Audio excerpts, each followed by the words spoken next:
Let's get right into it. Number 9, because I said so. You've heard this one delivered with the finality of a slammed door. No explanation, no discussion, just authority wrapped in exhaustion. Because I said so. Translation, the conversation is over, curiosity is cancelled, and your brain is supposed to shut up and comply.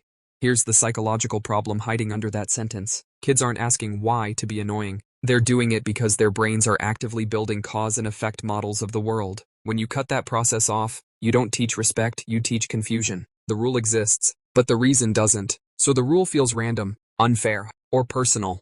Over time, this trains a very specific lesson. Authority doesn't need logic. Power doesn't need explanation. Which sounds fine until that kid grows up and either blindly follows rules without thinking, or rebels against every rule because none of them ever made sense in the first place. It also quietly teaches kids not to ask questions. Curiosity gets punished with shutdowns, so eventually the brain learns, don't bother wondering, it's safer to stay quiet. That's not obedience, that's learned helplessness wearing a polite face. And here's the irony parents don't realize, because I said so usually comes out when the adult is overwhelmed, not when the rule is actually important. The kid doesn't know that. All they experience is arbitrary control. The rule might even be reasonable, but without explanation, it feels like dominance instead of guidance. Psychologically, explanations don't weaken authority, they legitimize it. Even simple reasons help kids internalize rules so they can apply them later without supervision. Without that, rules only exist when the authority figure is in the room. Basically, because I said so isn't a reason, it's a verbal shrug with consequences. Number 8, stop crying. You're fine. Imagine your brain lighting up with big emotions it doesn't know how to handle yet, and the person you trust most looks at you and says, "Nope, incorrect emotion. Try again." That's what this sentence does. Kids cry because their nervous systems are under construction. They feel everything at full volume with zero filters. When a parent dismisses that with "you're fine," the child learns something subtle and damaging. Their internal experience is unreliable. If the authority says they're fine, then maybe their feelings are wrong. This is emotional invalidation, and it messes with emotional regulation long term. Instead of learning how to calm down, kids learn how to suppress. The emotion doesn't go away, it just goes underground, like a raccoon living in your walls.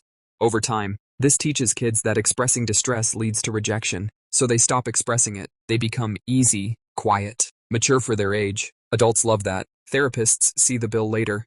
Neurologically, naming and acknowledging emotions helps the brain calm itself. Dismissal does the opposite. It spikes stress hormones and increases emotional intensity, even if the kid goes silent. Silence isn't calm, it's shutdown. And let's be honest, half the time, the kid is not fine. They're overwhelmed, scared, confused, or hurt in a way they don't have words for yet. Telling them they're fine doesn't teach resilience. It teaches them to distrust their own signals. Basically, stop crying doesn't stop emotions. It just teaches them to hide better. Number 7, you're too sensitive.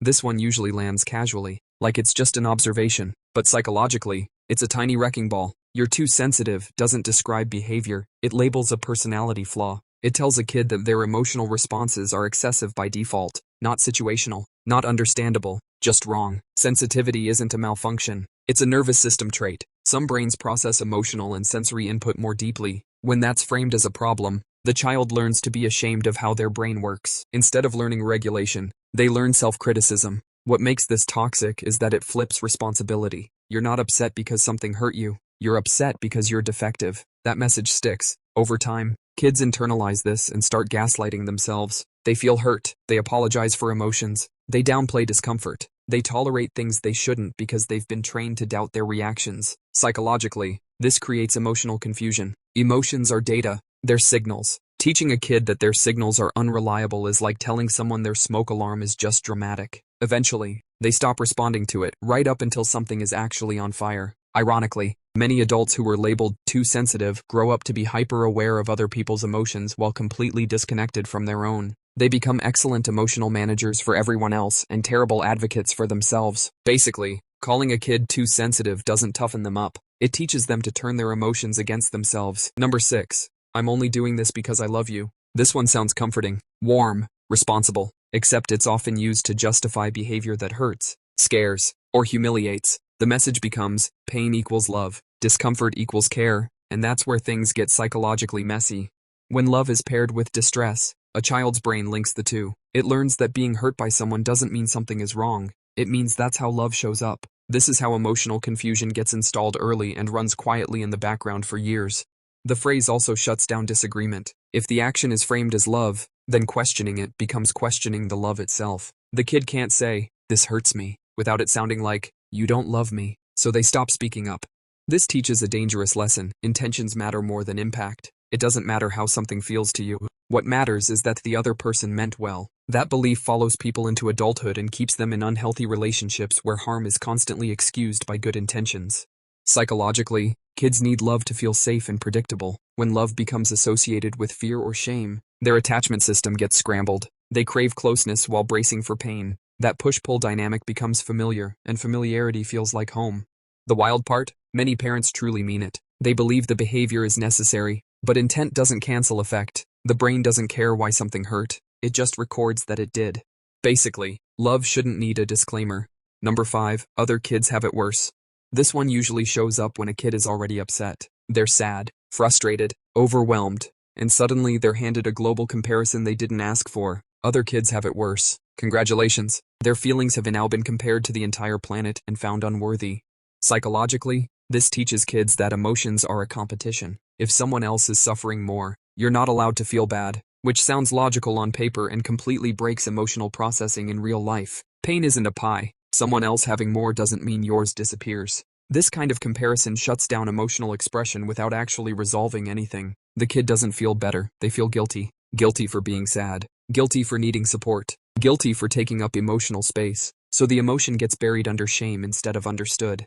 Over time, this trains kids to minimize their own needs. They learn to say, "It's not that bad," even when it is. They ignore stress signals. They don't ask for help because someone else probably needs it more. And then adults wonder why they burn out silently. Neurologically, validation helps the brain process stress and move on. Comparison does the opposite. That's like telling a car engine to cool down by shaming it. There's also a sneaky logic flaw here. If only the most miserable person on earth is allowed to feel bad, then no one else gets to have emotions, which is obviously nonsense, but kids don't have the perspective to challenge it. Basically, others have it worse doesn't create gratitude. It creates emotional silence with a side of guilt. Number 4, you're making me do this. This sentence quietly hands a child responsibility for an adult's behavior. The parent yells, punishes, or withdraws affection, and then blames the kid for causing it. Psychologically, that's a heavy load for a developing brain. Kids are already egocentric by nature. They assume things happen because of them. When a parent confirms that belief, the child learns that other people's emotions and actions are their responsibility to manage. That's how hypervigilant people are made. Instead of learning boundaries, kids learn control. If I behave perfectly, bad things won't happen. Except that's not how humans work. So they spend years trying to regulate everyone else, terrified of making mistakes, and deeply anxious when things go wrong. This phrase also erases accountability. The adult's choice becomes inevitable. The child becomes the trigger. And since kids don't have power, they internalize the blame instead of questioning the behavior. Psychologically, this can lead to chronic guilt and people-pleasing. The kid grows up believing conflict means they failed, not that two people had different needs. They become experts at reading moods and terrible at expressing their own. Basically, telling a kid they made you act a certain way teaches them they're responsible for emotions they can't control. And that's a recipe for lifelong anxiety. Number 3, that never happened. Few sentences mess with a kid's brain faster than denying their reality. A child remembers something clearly, something hurtful, scary, or confusing, and the adult responds with, "That never happened." No discussion, no curiosity, just a hard rewrite of reality. This is gaslighting, even if it's unintentional. Kids rely on caregivers to help them understand the world. When their memories are dismissed outright, they learn that their perception is untrustworthy. Not inaccurate, untrustworthy. That's a much deeper cut.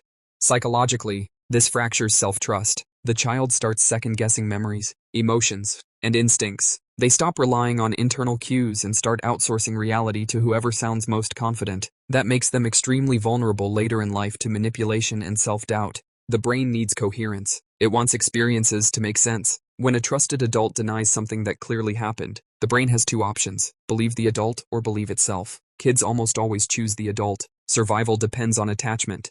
Over time, this creates chronic confusion. The child might feel upset but not know why, angry but unsure if they're allowed to be. Ironically, many parents say this to avoid conflict or discomfort. They're trying to smooth things over, but denying reality doesn't create peace. It creates silence and doubt. Basically, telling a kid that never happened doesn't erase the event. It erases their confidence in their own mind. Number 2, I had it worse, and I turned out fine.